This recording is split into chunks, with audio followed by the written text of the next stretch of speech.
So let me welcome you perhaps formally to the Geography Department offer holder event. The Geography Department is located in Bush House, which is in the Aldwych, very close to the centre of London. We moved there a couple of years ago, and we're very happy there. We're looking forward to going back. We run 6 master's programs, which are shown here. The program directors, who you've already met, are on the right-hand side, and their names next to them. Those names are hyperlinked. If you click on them, you'll get to their email addresses. After the event, we'll make this presentation available so that you have easy access to all of those.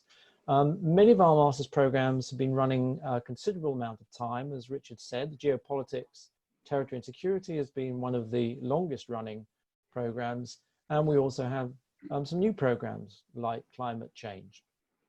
So we're always looking to evolve and refine our programs, but these are the 6 that will be on offer for next year.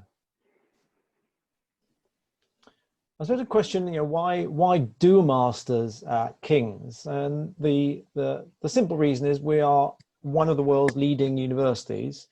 Our staff do world-leading research. We advise policymakers in many different ways. And a master's is very much a kind of apprenticeship where you actually get very close to the people who are making those academic contributions. And we do that not just in Britain. We actually work in, I counted up people's areas of work. We work in actually over 95 different countries. And I think with Tamsin now working in Antarctica, we say we actually work on every continent in the world. Much of our research is policy focused, not all of it, but a lot of it is policy focused. So it's relevant to the issues that we're dealing with today. We are a very varied staff, very internationally varied staff, but we also welcome students from an equally wide geographical setting. And that's one of the great things about coming to a world university like King's, where you actually learn a lot, not just from us, but also from fellow students. So the different countries and cultural contexts in which they come from is a really rich resource for you. We also provide a very flexible system of modules, which I'll explain in a minute. But the whole program structure is designed so that you specialize in a particular field, which is the title of the degree, but then you can pick and choose modules to tailor to your own interests. And then running alongside those core modules and those optional modules are some skills training. So we make sure that our students, when they come out from King's with a master's degree, are really skilled researchers, able to make a contribution in whatever field they choose to go into. We back that program up with a very extensive range of seminars, and we've already run many virtual seminars and guest talks on a regular basis. They're actually running last week and this week. And everybody is very welcome to join those, hopefully face-to-face, but also online. And then finally, we have an absolutely outstanding range of access to online resources, be that online journals where the cutting edge research, which we publish in, of course, it can be found, but ebooks, databases, and so on. So there are lots of different reasons for coming to a world university like King's to do your master. I'd just like to move through to the, very briefly, the modules. I'm not expecting you to take this slide in. It's just there for reference, really.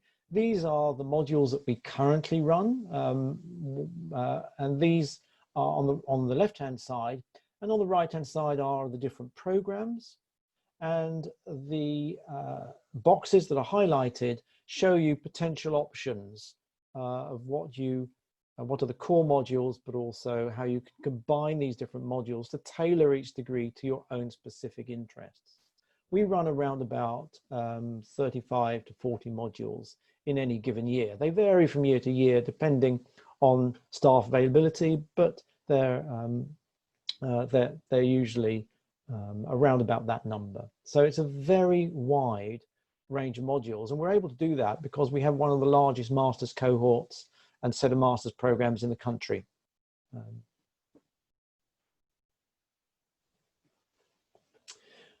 I'd just like to mention one particular module which cross-cuts all the degrees. These are our internship modules. These are placements that count for credit towards your degree. There are two modules relating to the internship. One is the risk analysis, and those of you who are taking that degree might want to ask Ragnar about that. And there's the environmental internship, which I coordinate. And the environmental internship, which I think Aman and Mariana are actually taking or have just completed, involves working with up to 50 or 60 different organizations. And we place students with those organizations. And normally they do a piece of applied research and they write it up for that organization. And then they submit an assignment for credit to King's. On the right-hand side, you'll see the broad, right-hand side of the slide, you'll see the broad topics that we cover. Our aim is always to match the student's interest and expertise with what an organization is interested in. And on the bottom right, you'll see some of the people, some of the organizations we're working with this year, which includes the International Institute for Environment and Development, Rainforest Foundation, Zoological Society for London, a real range of fantastic partners. And you might ask, well, you know, what happens in the current situation? A lot of those projects can take place online, and Aman and Mariana in the student sessions might be able to answer a little bit more about how that works.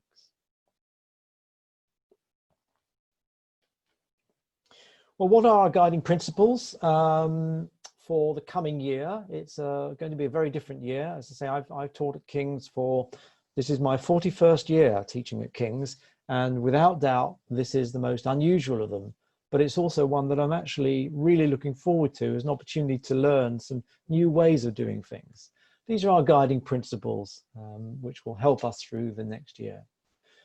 The learning objectives for all our programs will remain the same, even if the way we deliver those programs differ.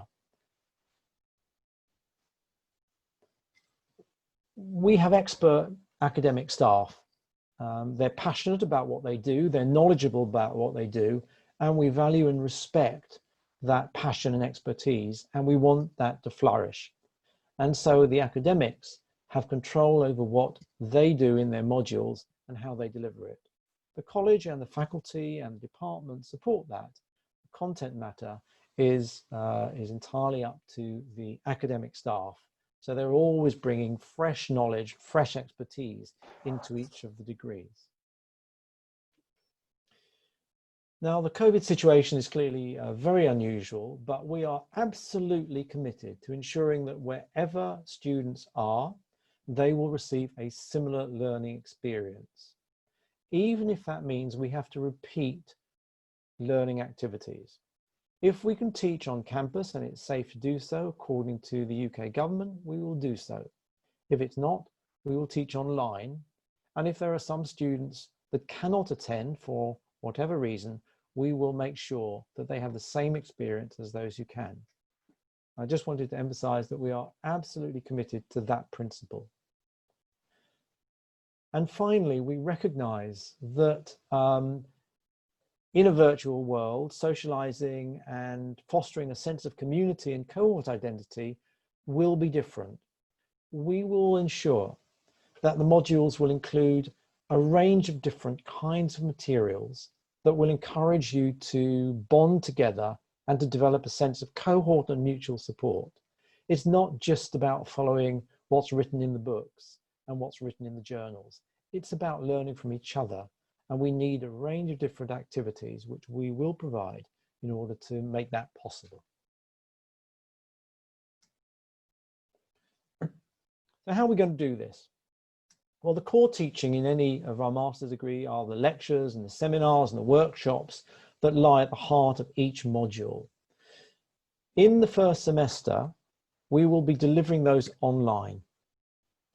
We're going to review what happens in the second semester very early on in semester one, which will probably be around about October when situation is clarified. Our aim is if we can teach on campus, we will, but if we can't, we will continue to teach online.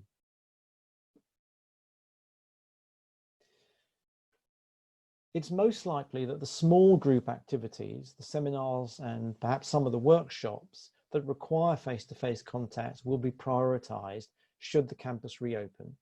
And we will make sure that those are available in the first instance when that occurs.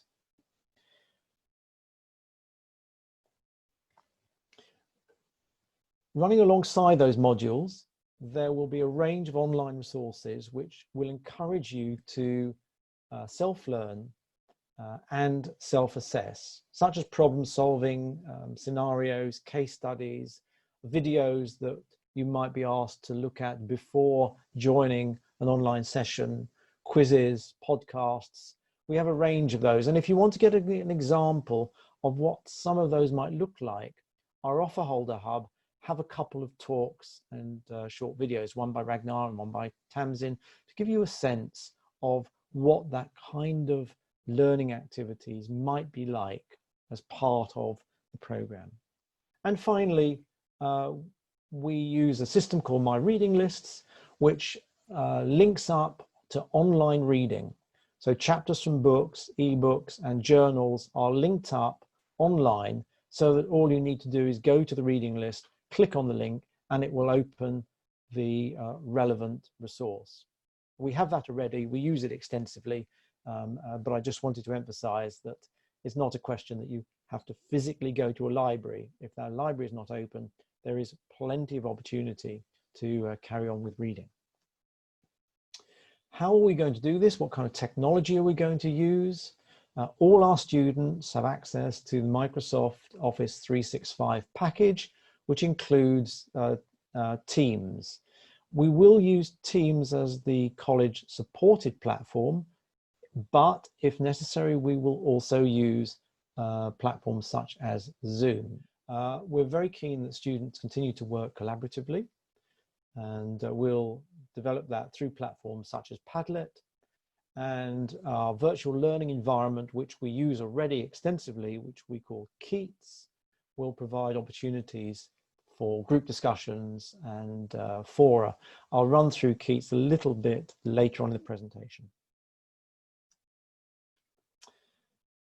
And this is what a Keats page looks like. On the top left-hand side is just the landing page. I can't show you everything because it's a very extensive system. All students registered for modules have access to this. It includes, on the bottom left, my reading lists, just to show you what they look like. It includes discussion forums, and you can see some discussions there, and includes some learning resources. This is a seminar topic for practicing social research, which most of our students will take in the Human Geography Master's program. So Keats is where we have our lecture slides, our resources, our reading lists, and so on.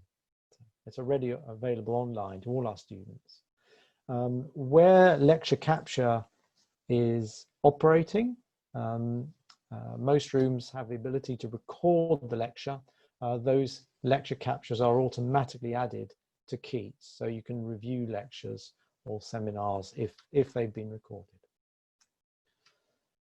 And just to give you an example of a new learning resource, this is a very new one that Tamsin has produced, which is on SoundCloud. It's a podcast about science and climate change. These are the kind of activities that we might expect you to read or listen to before a lecture, and then in the lecture there might be an online discussion about the content matter. This is what we mean by interactive online learning. And that is also supported by departmental virtual study cafes. These take place every day during term time. Any student can turn up. They are physical, but until the campus reopens, they run virtually. And we have many of our PhD students there who will answer questions about anything to do with your modules or your course. On the right-hand side, it just shows you some of their pictures, and their in the bottom half, you'll see their names and so on. There are many, many more that are signed up for the virtual cafe. This is just to give you a flavor of the kind of support that we provide for our students. And where do you get more information from?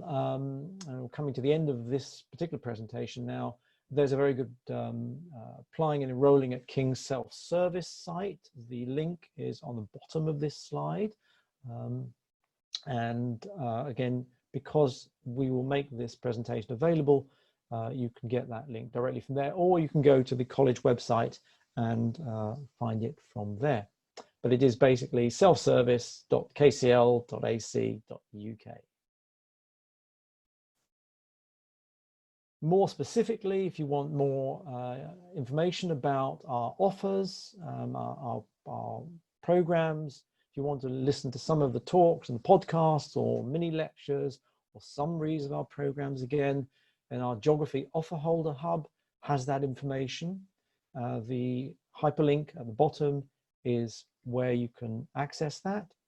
But if you Google Geography Masters, King's Offer Holders, or words to that effect, you'll be able to get here pretty quickly. There's a lot of other videos and resources there that you might want to have a look at as well. Finally, just to remind you before I say goodbye, these are our program leads. Those are their email addresses. You'll meet them very shortly. And just remains for me to thank you very much for attending. We're really pleased to see you all when you eventually do turn your cameras on, but we're pleased to welcome you. I'm now going to end this and address any general questions that you might have. Thank you very much. So there's a question from BW. Is this decision to teach lectures online definite? Is there any possibility that this decision will be reversed? I think at this stage, semester one will be taught online, as far as I know. If it's going to be reversed, we will be told by the college. But in terms of the decision, that will be based entirely on what is safe to do so. We'll be guided by the UK government on that. Thanks very much for coming. Stay safe, everybody, wherever you are in the world. And if you have any questions, you know how to get hold of us. We'll be there to answer anything that you like. Thanks ever so much.